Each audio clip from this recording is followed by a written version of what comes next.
E aí, pessoal, tudo bem? Hoje nós temos mais uma videoaula do canal Viaja Nessa História com a professora Luísa Gantes, que sou eu. E hoje nós temos uma convidada de honra que é a Beatriz, tá? Minha filhinha. Ela vai ficar aqui vendo a gente hoje, tá? Bom, a nossa aula de hoje então é sobre a periodização da Grécia. O que é isso? É a divisão de períodos, tá? Que a Grécia vai viver, né? Que a história grega vai viver. Bom, as principais características que nós vamos ver vai ser do período arcaico e do clássico, tá? Porque os outros períodos nós já vimos até agora. Vocês vão entender do que eu tô falando. Ó, os períodos gregos, então, são 5 períodos, ok? O período pré-homérico, o período homérico, o período arcaico, o período clássico e o período helenístico, tá? 5 períodos. O período pré-homérico, ele é o período dos micênicos e dos minoicos, né? Primeiro os minoicos, depois os micênicos, que nós já vimos. Então, as características desses povos também são as características desse período. Pensem, é um período que tu tem a navegação e o comércio sendo bem desenvolvidos, tu tem construções, tu tem alfabeto, né, e escrita, que é a linear A e a linear B, né? Todas essas características a gente já viu. No período homérico, o que nós temos? Nós temos a invasão dos dórios aos micênicos. Então, é um período que a gente tem uma lacuna histórica, né? Porque tem muita coisa que desapareceu, né? E aí, o que vai acontecer? Durante esse período é que se formam os genos e aquelas primeiras formações que nós estávamos vendo, né? Passando da comunidade gentílica para aquele surgimento da polis. O período arcaico, né, é este período de transição e fixação da polis, né? Então, a gente tem que entender que a história, mesmo quando ela decide o que são os períodos de vai de tanto até tanto, né? Mesmo assim, ela vive as transições, né? Então, no período homérico, a gente tem a invasão dos dórios, aquela destruição das cidades e o povoamento da região da Península Balcânica, né, por esses povos indo-europeus, a fixação deles nas terras, daí os genos, né. Depois, nós temos o período arcaico, que vai sendo essa transição dos genos para as polis. No período arcaico, a gente tem a transformação, então, do geno em polis, ok? No período clássico, nós temos as polis sendo hegemônicas. Como assim as polis sendo hegemônicas? Nós temos duas polis, tá, que após a invasão persa na Grécia, vão se destacar, que é Atenas e Esparta. Então, durante o período clássico, nós temos o destaque, ora de Atenas e ora de Esparta, e a hegemonia sobre a Hélade, ou seja, sobre o território grego, ok? O período helenístico é um período que tu vai ter de domínio, né, da Macedônia sobre toda a Grécia, que vai ser o período que os Estados Unidos, que o Alexandre o Grande, né, vai dominar, incluindo a Pérsia e territórios até a Índia. O Alexandre o Grande vai dominar, ok? Passando então para as características do período arcaico. Ele se desenvolve, ele se caracteriza, né, ele inicia quando ocorre a transformação das comunidades gentílicas, aquela transição que a gente estava vendo, né, das comunidades gentílicas até a polis, tá? Por questão de sobrevivência, aqueles genos, nós vimos, né, se tornaram grandes, né, e vão se juntar a outros genos. Para quê? Para tentar conter as invasões, né? Para tentar ser mais forte. Vão ter uniões de genos. Esses genos que estão com aumento populacional e estão se unindo, eles se unem em fátrias, é um nome, tá? Essas fátrias unidas formam tribos, e aí as tribos vão formar as polis. Nós vimos que um aumento de população, principalmente quando tu tens um líder, né, e diferentes pessoas, gera classificação social, né? Tu vai ter umas camadas sociais, os mais próximos do líder e os mais longe do líder, né? Então é isso que está dizendo esse parágrafo aqui, ó, que a polis vai se formar a partir dessa transição do gênero para a polis, passando pela fátria, passando pela tribo e aí chegando até a polis, com a diferenciação entre ricos proprietários de terra, pobres não proprietários de terra, ok? E escravos, né? As fátrias, então, elas vão ser fortificadas e as tribos também vão fortificar. O que é fortificar? É criar muros, muralhas, né? Ser uma cidade onde a invasão seria difícil, né? Então, as polis, elas são cidades criadas também para ser autônomas, né? Ou seja, elas têm a sua própria forma de governo, elas têm a sua própria organização, né, social, e elas também têm o seu exército próprio que defende a polis. E a polis é murada e tem capacidade de defesa, né? A ponto de, caso ela seja sitiada, tu tens uns refúgios, né, dentro da própria polis. Então, essas polis, né, que vão se desenvolver na Hélade, vão ter algumas que vão se destacar.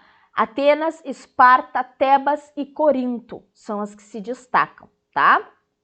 Aqui, ó, eu trouxe um mapa para vocês verem, ó, como é a Grécia. Esta daqui é a Península Balcânica, tá? Esta parte aqui, ó, nós chamamos de Grécia continental, ó, tá em verde aqui, para que vocês vejam, ó, Grécia continental aqui, tá? Grécia peninsular é esta partezinha aqui.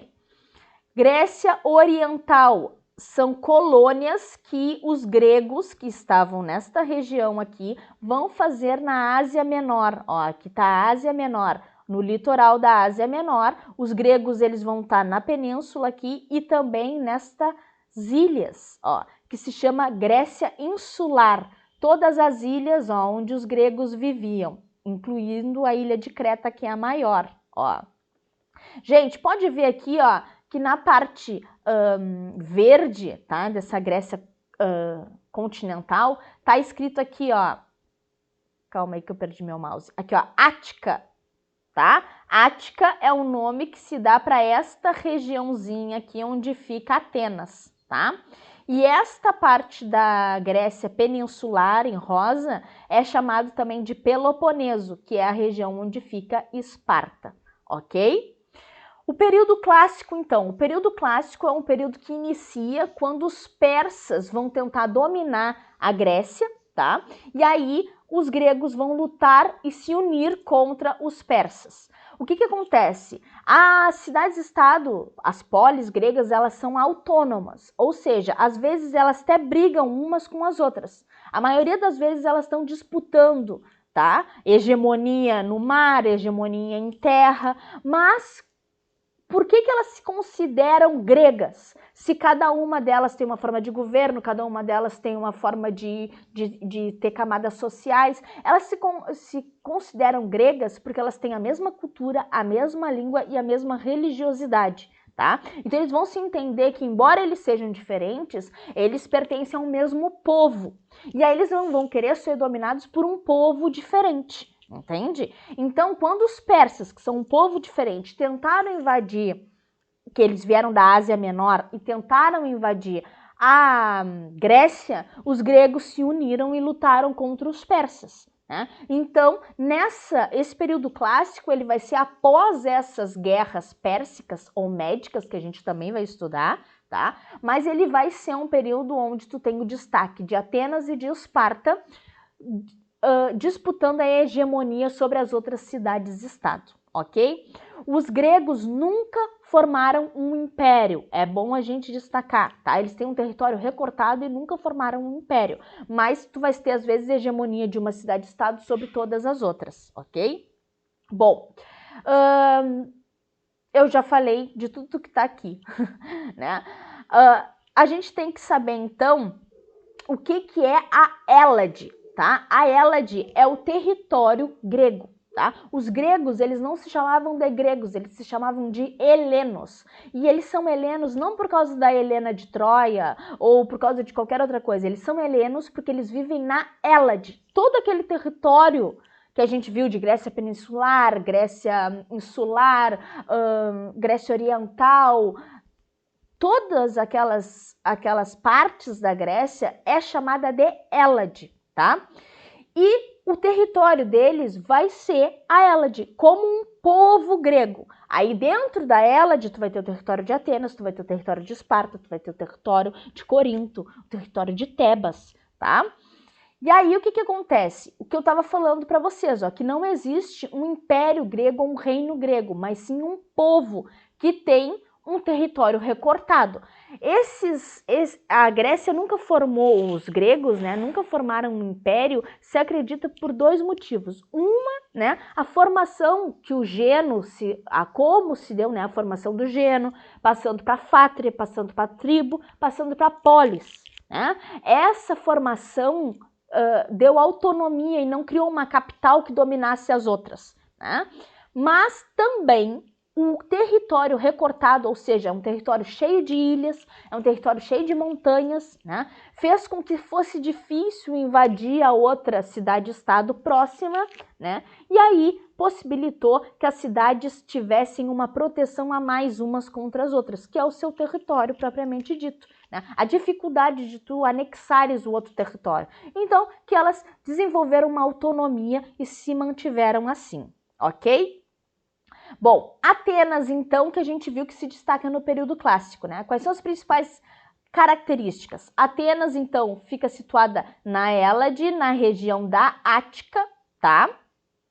Ela é uma cidade, ó, de litoral, tá? E ela vai ter esse litoral aqui, ela vai navegar. Várias colônias aqui vão ser colônias atenienses, mas que vão fundar cidades-estado próprias, tá? Vai ter uma frota naval muito poderosa, vai ser fundada pelos jônios, que a gente já tinha visto isso, né? E, primeiramente, ela vai ter uma base econômica de agricultura, né? Então, agropastoril. Mas, com o tempo, ela vai se voltar para o comércio marítimo, ok? Bom, ela vai se destacar também pela democracia e pela filosofia, ok? Esparta fica na região do Peloponeso, tá? Fica nessa região aqui. Foi fundada pelos dórios, tá?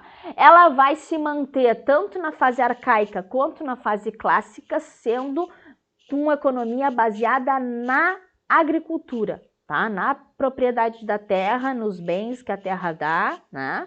E ela vai ser uma cidade militarista com uma oligarquia e uma diarquia. O que é diarquia? 2 reis, tá? Nas próximas aulas a gente vai ver todas as características de Atenas, todas as características de Esparta e comparar uma à outra. Ok, gente? Era isso, gente. Muito obrigado. Beijão para vocês. Tchauzinho.